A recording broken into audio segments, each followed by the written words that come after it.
What would it be like to run some of the coolest Hondas ever?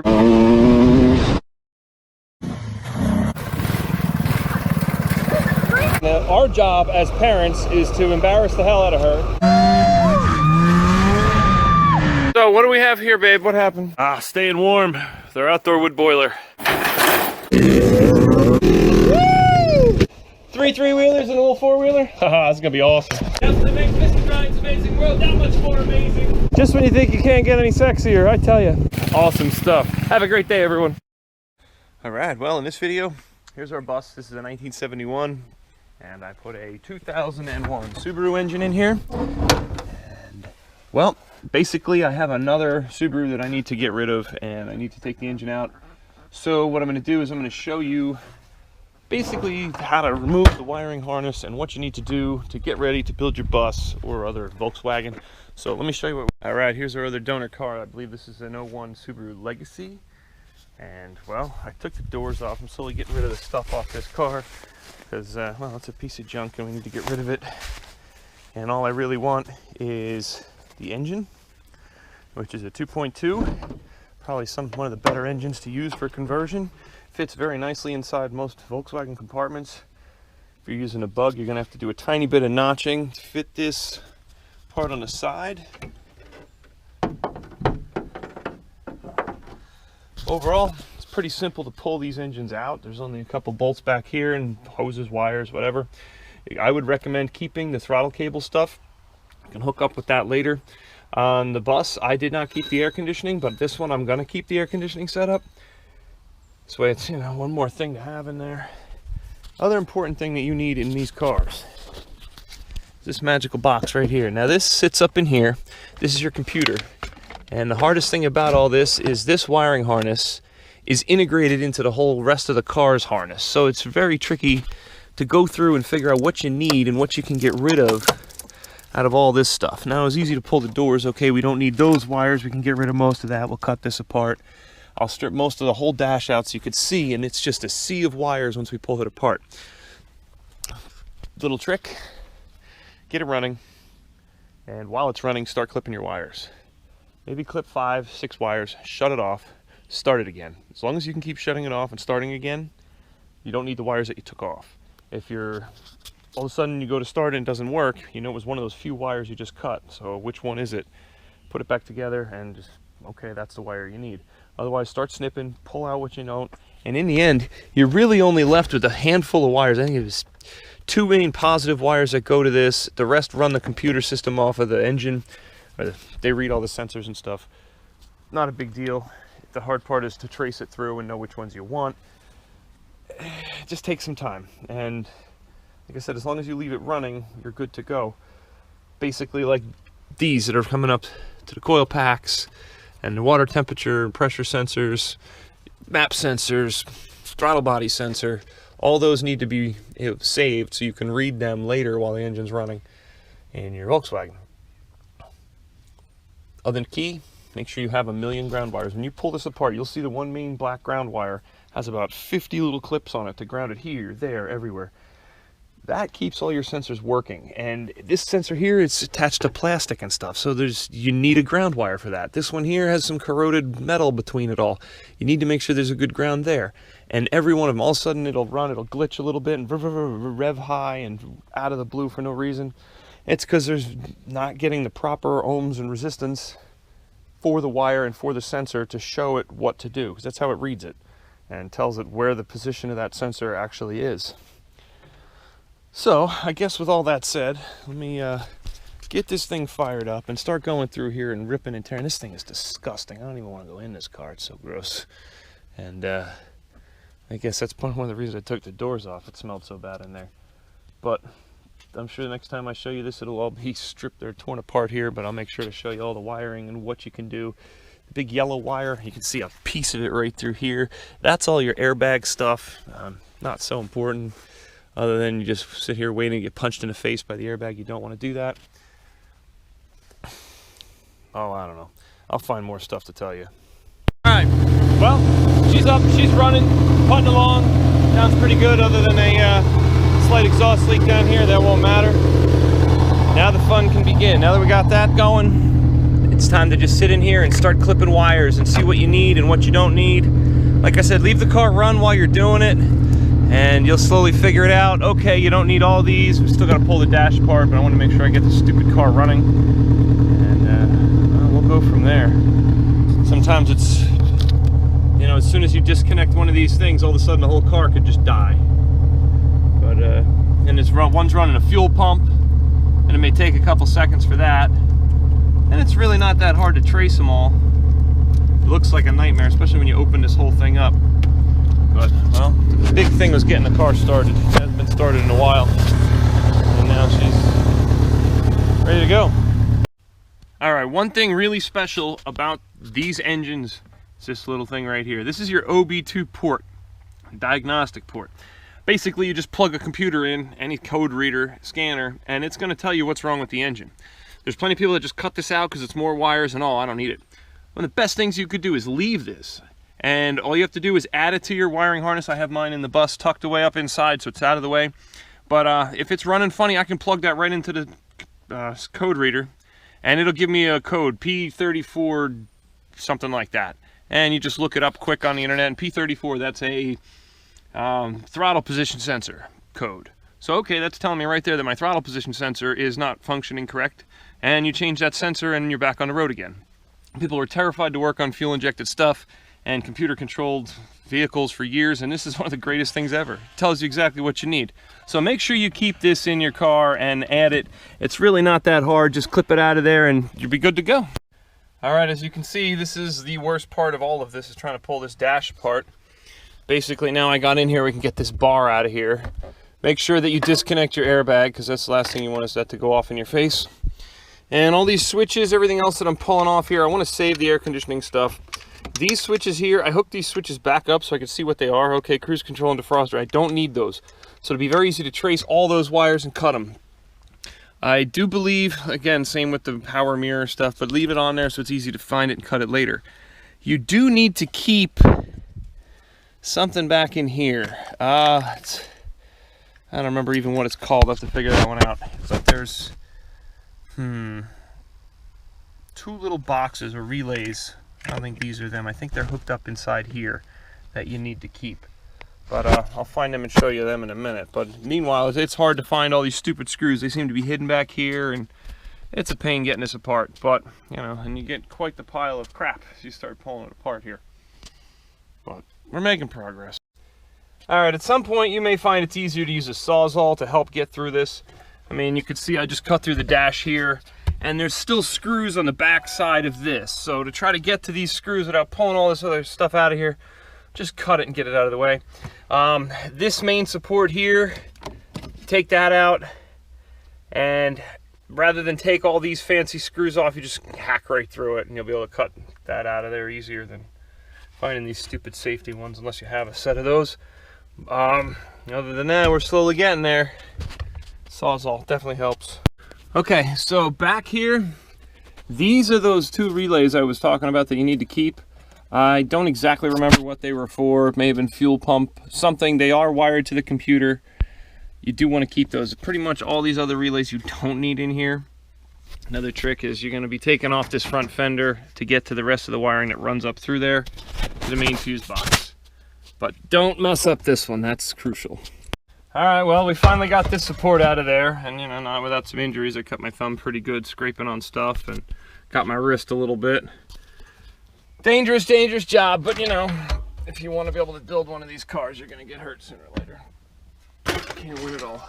Now we're starting to get to something, and you could see the sheer volume of wires that we have in here to deal with.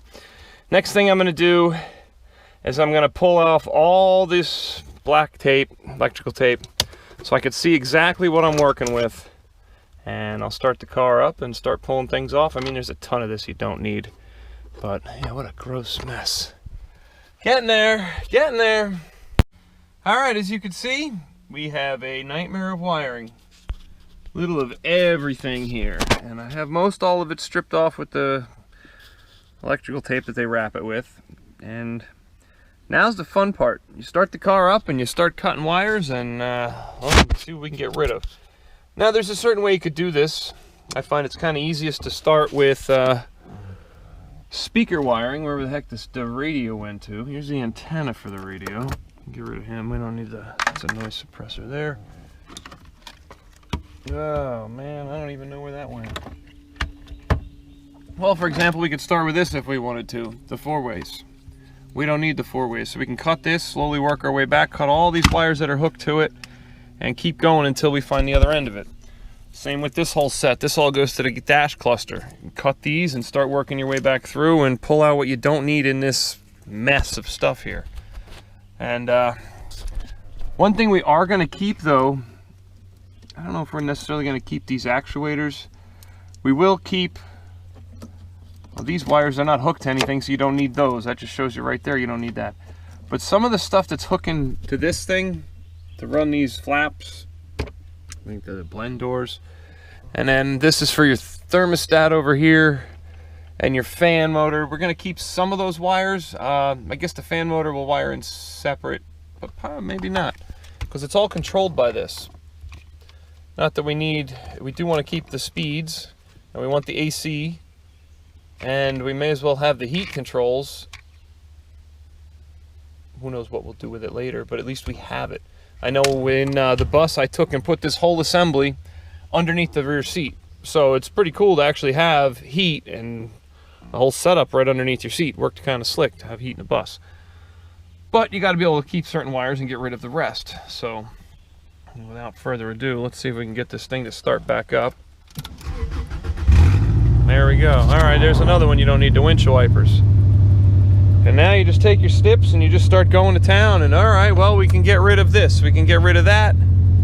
And another easy one, or right here. This is for all the power door locks and power windows.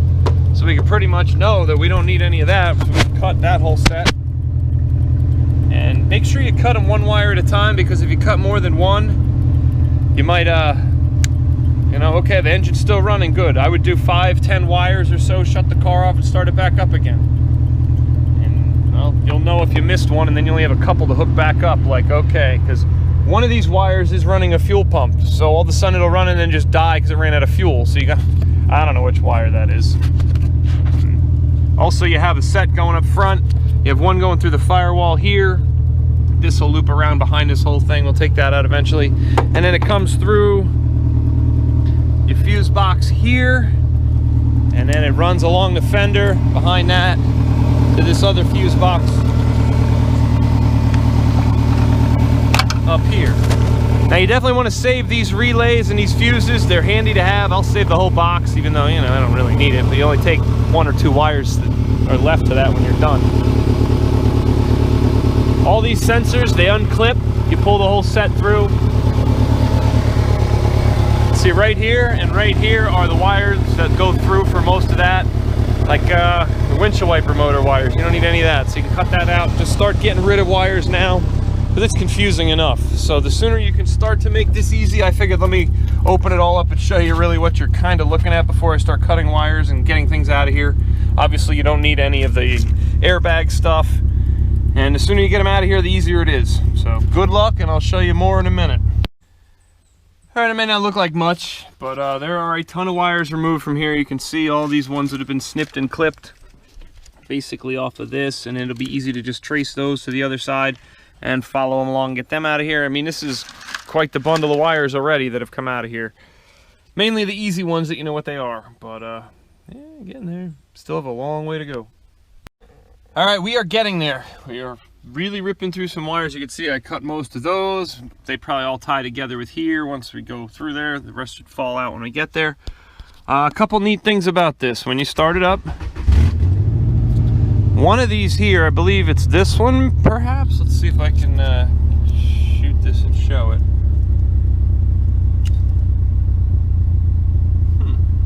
No, this is the stuff to run all the air conditioning stuff and duct work. That's different. I think it was this one back here. If all of a sudden we disconnect this, kind of tricky sometimes. My thumb doesn't want to push on it. There it goes. So you need one of those wires in there, which are tripping these relays for the fuel pump.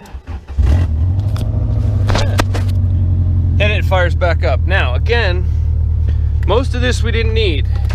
We're able to just disconnect these. However, there is one right here, this magical one. Again, I prop that. If we disconnect this one, takes a second, and it slowly dies out. That's your fuel pump. All of a sudden, the fuel pump wasn't getting the power it needed, so it stopped pumping fuel. The other one was electrical. When I disconnected it right away, it shut right off. So that other one was hooked to the computer to run something, your ignition. This one, being that it took a while to die, is your fuel pump. So you still need to have that connected together. As soon as you connect it back together, fires back up. So most likely, I mean, this is just the positive wire to it, the negative wire to it. These other two are probably just the senders for the fuel gauge. So you need those, at least for now. Keep those hooked up while you keep cutting wires till you figure everything out. Having a heck of a time figuring out what I want to do with keeping this stuff for all this fancy stuff. Now if you watch, you push a button here and it works those different flaps and stuff. Do we need those flaps? Probably not. But it is nice that we have a fan that's still running, even though it's not even mounted. And we have all the AC stuff still here, so it's just a matter of saving all this. It's not going to be the easiest thing. Let's keep those vents closed so it's less stuff that goes in there. Still kind of neat that we can close them and operate them with nothing left of this dash. Also, if you look, that's a pain with this steering wheel hanging low. Quite a pile of wires that we have in here. This whole bucket's full of them. And now we're into these wires that are running over here to our fuel box fuse panel in the front. We'll start clipping any wires we can here. We do have two wires that go to these electric fans. Be careful, they could kick on at any moment. They're usually these big fat white ones, I believe, are the ones that run power for them. They draw quite a bit of juice. Definitely gonna have a relay through that. Otherwise, we're slowly pecking away on this thing. Sure does take a while. I mean, it's a pain how it's all integrated together and you have to go through almost every wire to make sure you get it right. Luckily, you know, these were easy. You just disconnect all this junk in the back. I don't even know what this thing is, but short of having just these fuel pump wires, that was in the relay, or sending unit, not relay. That was it. The rest of this is probably door wires for the back, lights, maybe up top. What a project, what a project. But again, I'm gonna have to disconnect this and this and this and this to get that out. This is still held on by the heater core wires, hoses I mean. So, until I'm ready to pull this engine or ready to actually shut it off for the last time. One other key trick to doing this is your fuel pump. Leave your fuel pump all hooked up. When you're ready to pull the engine, before you clip those wires, disconnect this, turn the pump on, and pump all the gas out of your fuel tank. Then when you're getting rid of this thing, you know, you got no gas in the tank. At least that much less you're dealing with. So another nice little tip right there. And then you get to use, you know, whatever gas is left in here. Probably should have looked at the gauge to see how much gas is left in there before I tore it all apart. Anyway, back at it. All right, well, we're getting there. There is still a ton more wires, but this is pretty much what we need to keep. She's alive and running. Runs for a minute or two. It doesn't have a mass airflow sensor anymore, so it kind of is getting screwy and running funny. But, you know, we're starting to take a lot apart here. Basically, if I can clog this up a little bit, it'll flatten itself and run a little bit better.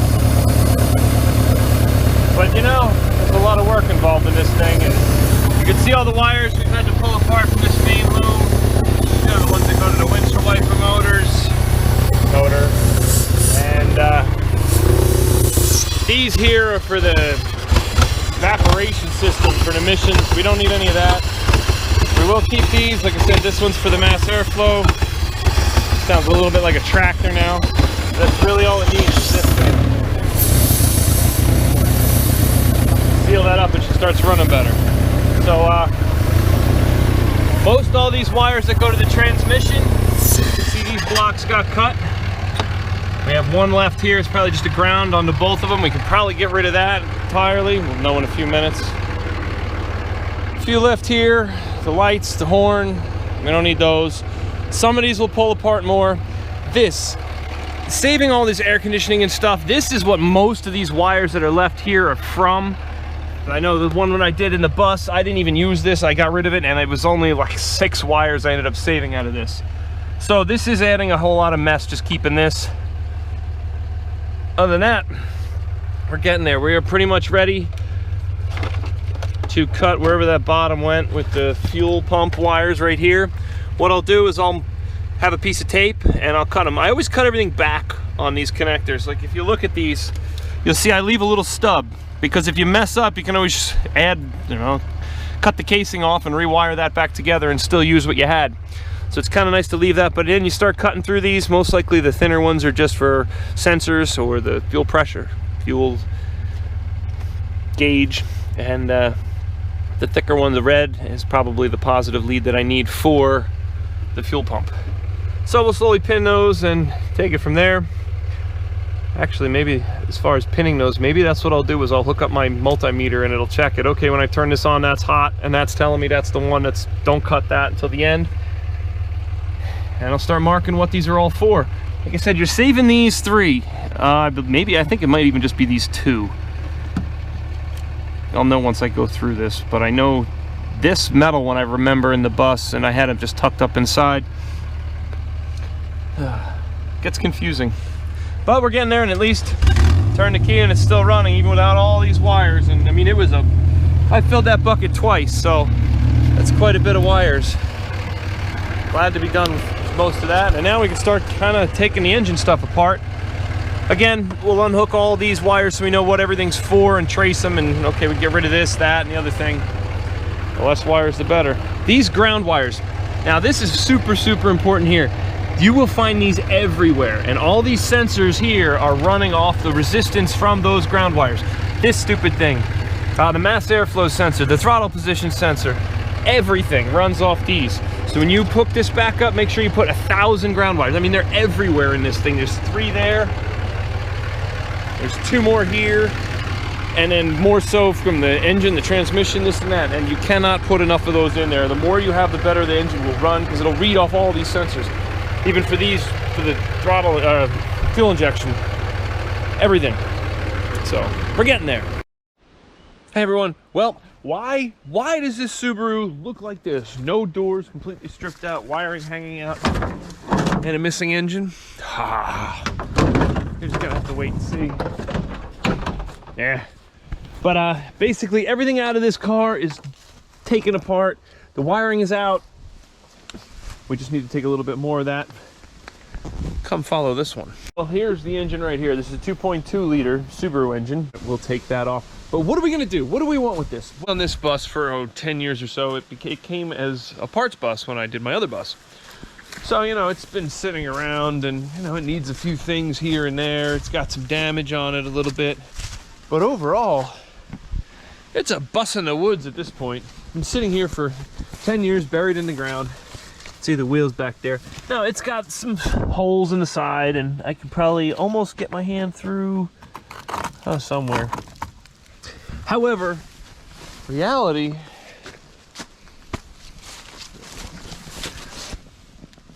probably get my hand through there. However, the reality, these buses are worth a bunch of money now, and it's no longer a junk bus. It's time to fix this up.